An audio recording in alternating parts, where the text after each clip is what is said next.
Let's learn some Arabic from the Qur'an, part 1. Ayah number 4 in Surat al-Balad. After أعوذ بالله من الشيطان الرجيم بسم الله الرحمن الرحيم لقد خلقنا الإنسان في كبد.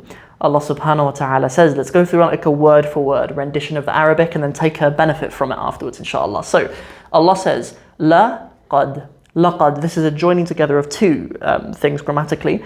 The la we use for emphasis and the qad is for emphasis as well when it comes before past tense verbs. So we have like a double emphasis here. Laqad khalaqana. So this verb khalaqa, let's just focus on khalaqa first and foremost. So khalaqa, it means to create, really to kind of create from nothing. In the Arabic language, they don't really use the verb khalaqa for like creating content necessarily, or kind of creating something from something else. Like if you bake a cake or you make a chair, you don't really use khalaqa for that. This is really exclusively to Allah subhanahu wa ta'ala who does khalaqa.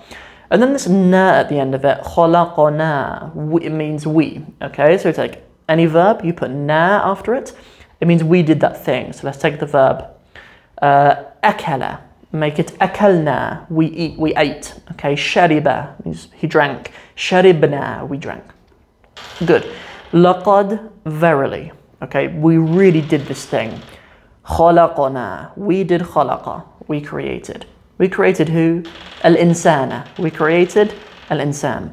Al-insan, it means man, but not referring to a male necessarily. Created as in the human, right? The plural of which is nas. Okay, the nas is a plural of insan. Insan, talking about the individual. So take this message on board as an individual. And this word ends in a fatha as well because it's the maf'ul bihi, or the object of khalaqa. So the thing that you're doing a verb to, in this case it's the thing that Allah is creating, takes a fatha. Okay, or likewise if we were eating falafel, falafel would take a fatha. Or likewise if we were drinking water, water would take a fatha. Okay? So verily, we created the human. In what? Fi just means in. Fi kabad. Fi kabad. You'll notice kabad as well has kasras on the end of it. Kabadin is how we would read it if we were reading an individual word. Fi kabadin. But we don't. We stop at the end of the ayah. We say fi kabad. Kabad. So what does kabad mean? This is like the climax of the whole ayah. This is the thing that Allah is creating us as an individual in. He's creating us in hardship. There's actually a verb that kabad comes from. It actually comes from the verb kabada. It exists in Arabic dictionaries, and the present tense is yakbudu or yakbidu. I believe that both of those exist in the present tense. The masdar of which is kabd. Kabd. You may not actually find kabad with fatha in a simple dictionary. Okay, you'll find it in the more advanced dictionaries. But kabad is a word which means in affliction, really. It's a little bit stronger than the word that we would use generally in kind of day-to-day word for like hardships, like difficulties and stuff. If something's difficult in your studies, we call these su'ubat, where we take the word sa'ab with a sad and an ayn, sa'ab, meaning difficult, and we make su'ubat to mean like difficulties generally.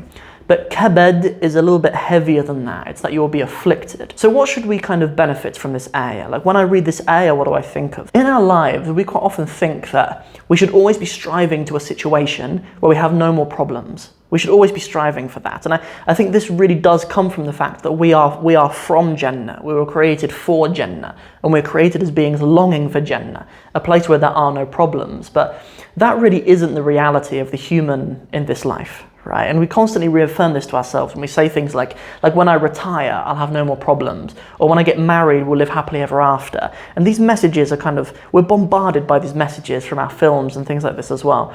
And it leads us to a situation where sometimes we think that maybe our lives are wrong if we have problems, or maybe we shouldn't be content with the now if we have problems. But Allah is telling us the complete opposite of this. Allah is telling us that if you experience some problems every now and again, this is you. This is the state in which you are created. Find peace in the fact that you'll have difficulties, because verily you were created in kabad. Assalamu alaikum.